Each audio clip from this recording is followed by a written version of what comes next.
And welcome in, ladies and gentlemen, to the Post Office Pub. It is the Mineral Ridge Rams Show. It is Coach's Corner with the one and the only, thank goodness, Andy Hake. Give it up for Coach.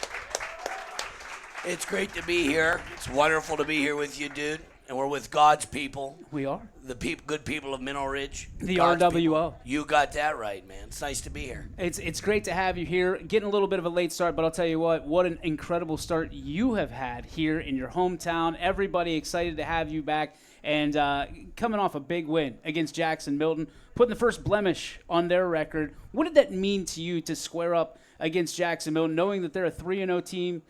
Coming into that game, and you guys end up taking the dub in convincing fashion. You want me to say the honest? I do. Or do you want me to say the politically correct? Hey, you be you. That's what we're going to do no, here tonight. I got great kids, and our kids were gunned up, and we played really good competition up to this point. And we really challenged. We played the best competition of anybody in our league. And in the non-conference schedule, you're saying? Yeah, okay. Yeah. And then, our kids knew that we played really good people, and we learned once. We learned once, and then twice we won, and we knew that we have a good team, and we could have a great team. So we approached it. It's a first league game, and these guys were gunned up. They were great all week, but they've been great since we started. And I'm not just saying it because I know that's like party line. Sure. Oh, the kids are great. They're great. Well, sometimes they're not. Yeah. Sometimes the coaches aren't great. Sometimes I'm not great. You know what I mean? But these kids have been excellent all summer. They worked 4 hours a day in the summer and lifted, ran. Then we played football. And it's like I tell them all the time, you would have thought that this team I inherited was 10-0 for 3 years because they did everything we asked. And they're very spirited, very encouraging group, and they come from wonderful families, people I grew up with. I mean, I know a lot of their families, and it's just really easy to coach here. It really is. It's the best place I've ever coached, and I've been at great places. Let's talk about, that summer kind of schedule that you created. You walk into a situation, it is where you graduated, it is your hometown, you live here, you do everything. I've seen you play wiffle ball in your front yard with some of these kids, future Rams, both on the boys and girls side. So for you, it's a little bit more personal than maybe previous jobs, yes? Civic duty. We're here. This is our civic duty to do this. Okay. You know what I mean? I got coaches here that I grew up with and guys in town that, just voluntarily said, I want to help out. I'll do whatever it takes to help out. And overwhelming enthusiasm. And this isn't a one-year project. I tell the seniors this year, they're helping us build something for a long time. We're not going anywhere. We're going to be a force to reckon with for a long time. And I have great kids, and that's where it comes from. You can't wave a wand. It's not a magic bag. Either the guys are going to cooperate in an age of unhinged wokeness, and I'm just being honest. This is not – football is the last piece. I tell them all the time, football is the last piece of our culture where it's still ours. This thing's ours. This thing that's important, the hitting, the contact, playing violent. I mean, you can't talk like that in a lot of sports or you're crazy. Yep. And I'm already crazy, so, it's real, and our guys accept it, and they want it. You guys have to want to be like that. And we have a real radical group of guys that today's practice was one of the best practices all year. Why?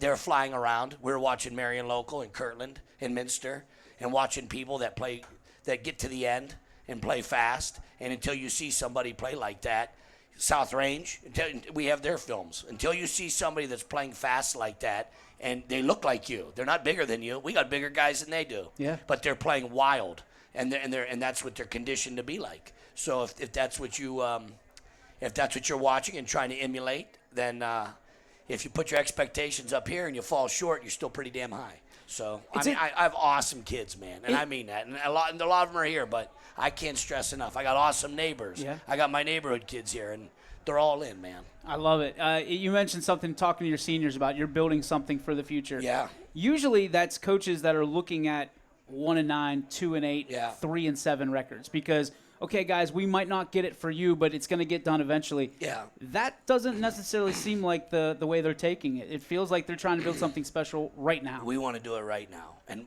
I told them today in practice, I said, we're going to be really good the next few years. To hell with the next few years. Do it right now.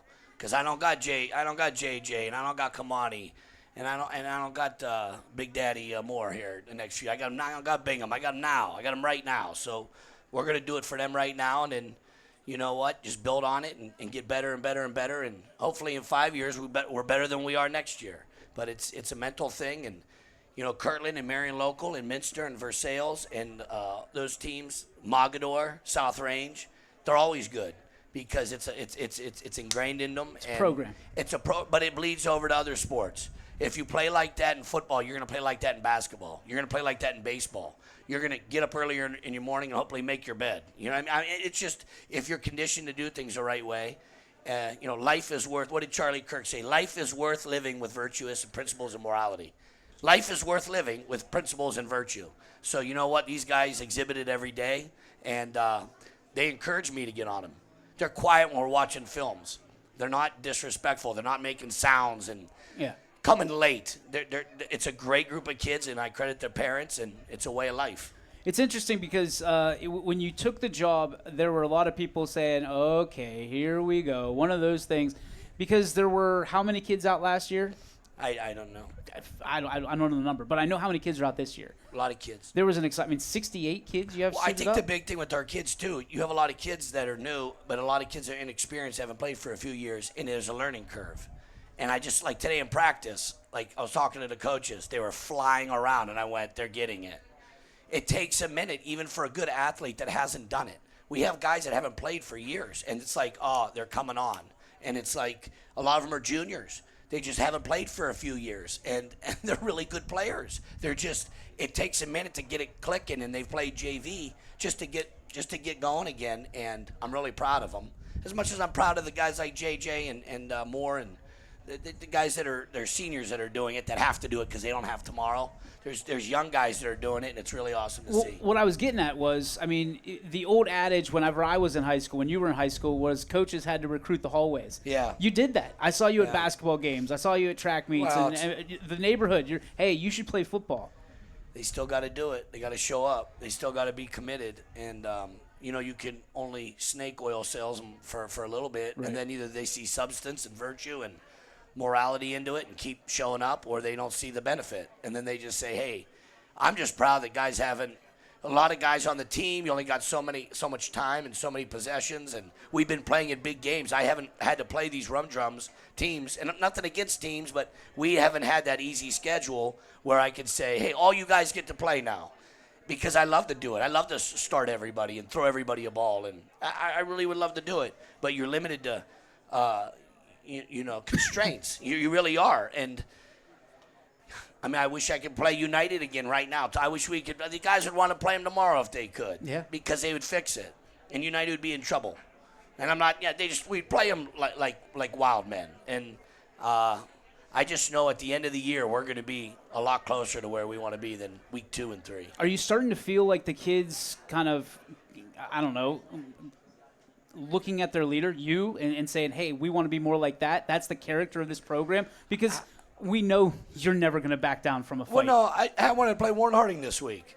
They don't play Ursuline. I'd rather play Harding this week. We got to play Waterloo. They're on the league schedule. I'd rather play Warren Harding. And I'm not saying it in a mean way. I know when you've been to these big games and you've been into the one thing I have, it's not Andy. I've been. You're lucky to be in playoff games and go deep in the playoffs, and you see it. South Range, us broadcasting, they've seen it. They've seen Liberty Center. They've seen these great programs where, when you see it, the best way to get and emulate that is to play people that make you play harder. So if Warren Harding played us on Friday and beat us 35-7, we have something to talk about. But in the right matrix, we get in the fourth quarter. You know, you played a game 1,000 times, 1,000 different ways, but at the right time, the right way, you don't know. So go play the best team. Go play the best team. And then you know what you see. And if your kids are strong-minded enough, they don't say, well, we lost and it ruined the season. That's weak-mindedness. Our kids, after the United game, they did everything we asked them to do, and they did it harder, and they picked it up. So either you learn when you lose or you lose. You lose, and then you lose guys, or you learn. Or you lose twice. Nobody quit. Everybody picked it up. So I'm really proud of our guys. We haven't let anybody score on us in the league yet. That's their goal. They don't want anybody to score on them in the league. And that's a great goal to have. You know what I mean? And they can do it. I believe in these guys. I believe in these guys as much as I've believed in any team I've ever coached. I believe in them. We know you're not afraid to back down, but let's talk about the team that is on your schedule this week, Yeah. Waterloo. Yeah. They've had a tough go at it. I Yeah. mean, obviously, numbers are low from their situation. I give them a lot of credit. They're playing us. They didn't play Springfield last week. He told me that he let a couple guys join last week. They had to get their acclimation period. Yeah, 5 days or They whatever. had 5 days, and so they're going to play us, and we're not going to embarrass them. We're not going to embarrass them. I don't want them scoring on us. Don't let them score. But we're gonna play our kids and let the kids have opportunities. And it's not about Waterloo. It's about Mineral Ridge trying to get better and be good teammates, and that's what it's about. What do you want people to know about this team that maybe they don't know from watching on YSN or seeing in the stands? They're doing everything they can every day at practice to get better. This team is changing the culture of the school just by coming out and hanging in there. And Mineral Ridge is in a better place. Mineral Ridge is going to be in a better place because of this team. And they're going to play hard, and it's not where you start, it's where you finish. And I know that we're going to finish in a good spot. I like to finish in a great spot, right? You want to be the best you can be, but we're going to be all right. One of the things that I appreciate, I mean, you and I are friends going back for years. But, 100%. But it's one of those things like you were adamant about getting this for your players. Not you. You don't need the microphone. Everybody knows who you are. But you wanted this for the community. You wanted this for your seniors. Why? Because I got great families over there that are great people. I got great families over there. I got American people that love their country. And the kids deserve to be on shine and on blast because a lot of, I'm just going to reiterate this. This sport is the last piece of American culture left. It's gladiatorial combat. And in our culture, in our society, that's like deemed crazy. Yeah. You know what I'm saying? And I think that people that embrace that culture and want to be like that, they're stronger people in the end. And these kids are awesome, and they're tough kids. And you're going to talk to them here in a minute, and you're going to be like, yep, he's right. And they're all team guys. They come from good families. They're team guys, and they're going to be. I think what's the overall thing about coaching? You want to make good citizens, tough people. They're going to be great fathers one day. That's what you're talking about. You know that. That's what you want. You want to be around people that are going to be good to your kid.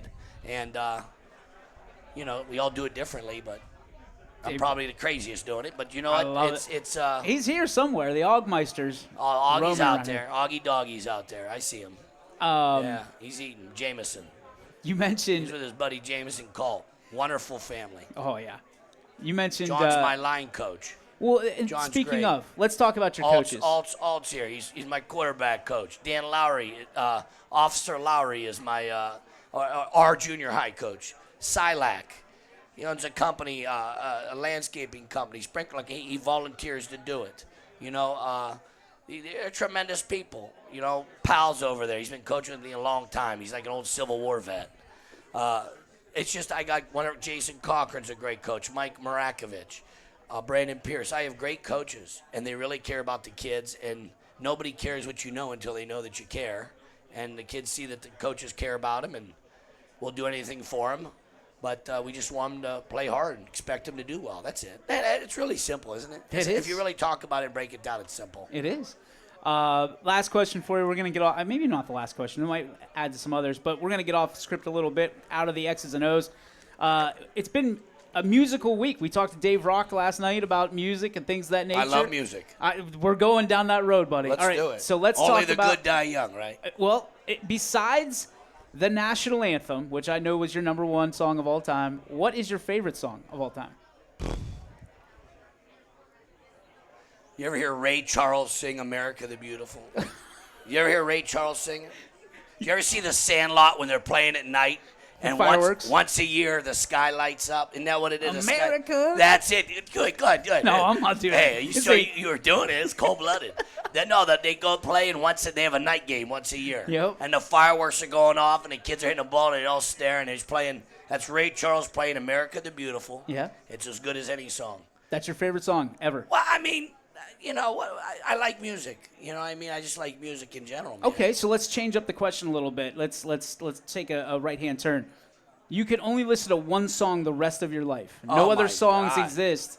What song are you listening to? I don't know about that, man. How am I supposed to answer this, right or wrong? What song? There's no right or wrong. Is there like a right or wrong song? Huh? Want me to say? I don't want to. I want it to be a swearing one, right? It can be whatever you want. You only get one song. We're gonna go with. We'll keep it clean and say the Star Spangled Banner. We'll do that one. I knew you were gonna do Old it. Glory. I We'll knew go you were with gonna Old do Glory. it. I knew you were gonna do it. I You knew know? it. Battle Hymn of the Republic. You want to listen to that one? You can play that on a piano. I've heard it. We can rock that one out, man. You know I what love mean? it. American Pie. Don McLean's a great song. That's a great one. Don McLean, American Pie, and it's the #1 listened to song of all time. And MTV did a special on the most musical played music. It was Yeah. American Pie was the #1. That's it. Michael Jackson was as good as anybody. Huh? Who doesn't like Thriller, dude? Like, you know what I mean? Thriller was an all-timer, man. Thriller was the best. You know what I mean? Yeah, maybe I should have the football kids come out and do Thriller one That game. would be Huh? awesome. Did we play McDonald? Hey, turn the lights off and have us all dressed up, werewolves and stuff. I almost said it. I know you caught yourself. Yeah, Good I'm job. trying to do better. God forgives, let him. You came out to Hulk Hogan, Hulk- real American. What's better? In honor of the great Hulk Hogan. When I was Why? young, when in the 1980s, that was the greatest one of I all know. time. I wanted to be the Hulkster, and I was only 6 foot 150, so I could be the best Hakester I could be. should have taken more vitamins. Oh my, yeah. Yeah, right. He was 6'8", 300 pounds. When you proposed that idea, who did you have to go through? The kids? No, Hulk Hogan died, and we said, hey, man. We're coming out to Real America. Yeah, like, Rick come on, Derrickson. man. In this age of craziness in our country, come out to Real American. And then there's a remix. It's either that or Doink the Clown song, and we're going to go out to Real American, huh? You know? Doink the You start Clown. asking me about music and stuff. Like, I know. We're going, though. This is where it goes. I know. This is what we long for. I'm This, really, Andy. I'm really upset about my buddy Charlie getting knocked off this I know you are. We No, all I'm are. serious about that. We all are. That's awful. Is that one of those moments that you'll always remember where you were awful. when you heard? Well, that was my That's the guy I listened to podcasting. That's the guy that I listened to. American Hero, man. Yeah. Talked about Christ, country, family. Well, you and What's I- more important than that? You and I are. Went to colleges, wanted civil debate so he could talk to people civilly. Yeah. That's what's wrong with the Does country. that make you nervous because you're an outspoken individual? I don't want. Hey, guys, if I get clipped, tell my son I loved him. You know what I mean? I don't know what to say because it's like crazy. It is. Because that's what happens when you. But and I don't really want to get too much into it. But Sure. The media, you can't call people names all the time and then condition the public to be upset with people. And then when something goes wrong, you just condemn it. So That's not right. That's just not right. So- And that's both sides. So let's talk about it from a standpoint of a coach. Yeah. You're a role model to these young men. Yeah, we love our country. You That's all we talk talk. to- That's what the whole program's built on. But I'm saying from a standpoint We of bow our heads Right. and we say the Lord's Prayer before the game. And an age where that might get me in trouble. right. What? Time out. Yeah. That's a teaching moment right there. What Yeah. happened last week? Yeah. How did you teach them? I didn't say too much about it other than, Yeah. as American hero. That was a great guy. Martin Luther King Jr. was an American hero. That's an American hero. He was a political activist that talked about Christ, all the good things, civil rights. So Charlie Kirk was on the other side doing the same thing. It was awful. That's awful. Let's get back to music. Yeah, we'll get music. Hey, music and football. Hey, what's your favorite song? Huh? Come on. Lady Gaga. Poker face. Poker face. What's a song that instantly gets your vibes going hot? Like you're vibing out to a song no matter what time it is when you hear Bro Hymn by Pennywise. The Bro Hymn. the bro hymn. Yeah, you need to play that. I need to figure that one out. Play the Bro Hymn. Okay. What's the a Bro song? Hymn by Pennywise. It's called the Bro Hymn. Go figure. What's a song that bums you out? Is there any song out there that you're That like bums me out? Yeah, just kind of like you hear it and you kind of get Should emotional. I say like raindrops keep falling on my head or something like that? No. Huh? Like, dude. What's a song that describes the 2025 Mineral Ridge Rams? You hear it and you're like, that's my boys right there. What would be the song, gentlemen? Thunderstruck? Thunderstruck, Enter Sandman. They're yelling something out. Hey, Poker face? you Did I know hear that what? one? They're tough dudes and they're loyal dudes. Yeah. You can listen whenever you want. If you say them, huh? God's plan. Oh, that's a good one. Cold-blooded back there is yelling it. The quarterback, he said God's plan. I like it. So I'm going to say God's plan right there. My There it man. is. Ladies and gentlemen, give it up for your old ball coach, Mr. Andy Hake. USA, buddy.